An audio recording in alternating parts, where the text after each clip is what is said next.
దేవుని పరిశుద్ధ నామమునకు మహిమ కలుగును గాక. క్రీస్తునందు ప్రియ దేవుని బిడ్డలారా, ప్రభు అయిన యేసు క్రీస్తు పరిశుద్ధ నామములో మీ అందరికీ ఈ ఉదయకాల శుభములు తెలియచేయచ్చు ఉన్నాను.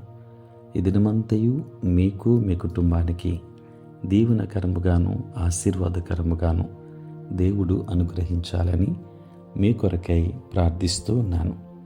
నేటి దినం కొరకు ఏర్పాటు చేయబడిన దేవుని వాక్యము కొరింథీలకు రాసిన మొదటి పత్రిక 10వ అధ్యాయం 4వ వచనం, 2వ భాగం. ఏలయనగా తమ్మును వెంబడించిన ఆత్మ సంబంధమైన బండలోనిది త్రాగిరి. ఆ బండ క్రీస్తే. ప్రియులరా, నేటి దినం కొరకు ఏర్పాటు చేయబడిన ధ్యానాంశము ఆ బండ క్రీస్తే. ప్రియులరా, నిర్గమాకాండం 17వ అధ్యాయం మొదటి 7 వచనాలలో ఇశ్రాయేలీలు మోషేతో వాదిస్తూ త్రాగుటకు మాకు నీళ్ళు ఇమ్మనిరి, మమ్మును మా పిల్లలను మా పశువులను దప్పిక చేత చంపుటకు ఐగుప్తులో నుండి ఇక్కడికి తీసుకుని వచ్చితిరనిరి. అందుకు దేవుడు మోషేతో హోరేబులోని బండను తన చేతి కర్రతో కొట్టమని చెప్పాడు. ప్రియులారా, మోషే ఆ బండను కొట్టినప్పుడు వచ్చిన నీళ్లను వారు త్రాగారు. అపోస్తలుడైన పౌలు కొరింథీలకు రాసిన మొదటి పత్రిక 10వ అధ్యాయం 4వ వచనంలో ఆ బండ క్రీస్తే అని వ్రాశాడు. దేవుని బిడ్డలారా, తరతరములకు బండ ప్రభువైన యేసుక్రీస్తే. నూతన నిబంధన విశ్వాసులమైన మనం ఎప్పుడైతే క్రీస్తు ప్రభుని అంగీకరించామో అప్పుడే మన రక్షణకు బండగా అవుతున్నాడు. ప్రియులరా, ఆయనను నీ బండగా చేసుకుంటే ఎన్నటికీ కదల్చబడవు, పడిపోవు. ఎందుకంటే మిగతా భూమంతా దిగబడిపోతే ఇసుక వంటిదే. ప్రియులారా, నీవెప్పుడైనా బండ మీద నిలబడ్డావా? అది కదలకుండా స్థిరముగా ఉంటుంది. దేవుని బిడ్డలారా, కొండకున్న పునాది స్థిరమైంది కాబట్టి అక్కడ మనకు పూర్తి భద్రత ఉంటుంది. అందుకే మత్తయి సువార్త 16వ అధ్యాయం 18వ వచనములో యేసు ప్రభువు పలికిన మాట, ఈ బండ మీద నా సంఘాన్ని కట్టుదును అని. ప్రియులారా, అలా చెప్పడంలో ఆశ్చర్యమేమీ లేదు.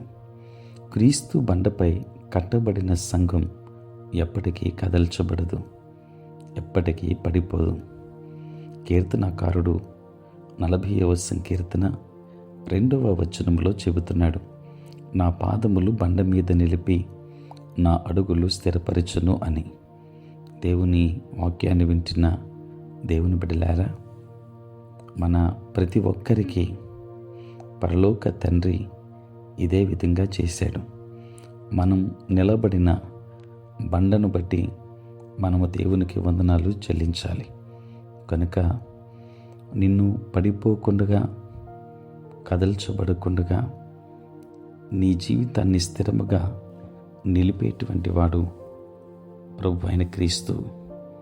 కనుక క్రీస్తు అనే బండ మీద మనం నిలబడదాం. క్రీస్తు అనే బండలో మన జీవితాలను స్థిరపరచుకుందాం. దేవుని ఆశీర్వాదాలు పొందుకుందాం. దేవుడు మిమ్మను మీ కుటుంబాన్ని దీవించును గాక. ఆమేన్. ప్రార్థన. పరిశుద్ధుడైన తండ్రి, ప్రేమ కలిగిన ప్రభు, మీ పరిశుద్ధ నామమునకు వందనాలు నాయన. రాత్రంతయు కాపాడి సంరక్షించి సుఖనిద్రను మాకు దయచేసి మా జీవితంలో మరి యొక్క నూతన దినమును మీరు మాకు ప్రసాదించినందుకే స్తోత్రాలు. ఈ దినమంతా కూడా మీ సన్నిధి మాతో ఉంచండి. మీ ప్రసన్నత మాకు అనుగ్రహించండి. మా ప్రతి బలహీనత నుండి విడుదలనివ్వండి. సమస్యల నుండి విడుదల దయచేయండి. దేవానికి వందనాలు, స్తోత్రాలు. నేటి మా పనులలో, పరిచర్యలో, ప్రయాణములలో తోడుగా ఉండండి తండ్రి. నాయనా నీకు స్తోత్రాలు. ప్రభుని పరిచర్య చేసిన ప్రతి సేవకుని దీవించండి. చదువుకుంటున్న బిడ్డలకు మీరు తోడుగా ఉండండి. జ్ఞానమును వారికి దయచేయండి. దూరదేశాలలో, దూర ప్రాంతాలలో ఉంటున్న బిడ్డలందరినీ దీవించండి తండ్రి. ఉద్యోగస్తులు, వ్యాపారస్తులు, కష్టపడి పని చేసుకుంటూ జీవనోపాధి కలిగిన బిడ్డలందరినీ దీవించండి, ఆశీర్వదించమని వేడుకుంటూ ఉన్నాం తండ్రి. ప్రతిరోజు ఈ ధ్యానములు వింటున్న ప్రతి కుటుంబాన్ని ఆశీర్వదించండి తండ్రి. పుట్టినరోజు, పెళ్లి రోజు జరుపుకుంటున్న బిడ్డలని దీవించి నూతన ఆశీర్వాదములు వారికి అనుగ్రహించమని ప్రార్థిస్తున్నాను. సార్వత్రిక క్రైస్తవ సంఘాన్ని దీవించి ఆశీర్వదించమని యేసు నామములో ప్రార్థించి వేడుకొనుచున్నాం తండ్రి. ఆమేన్.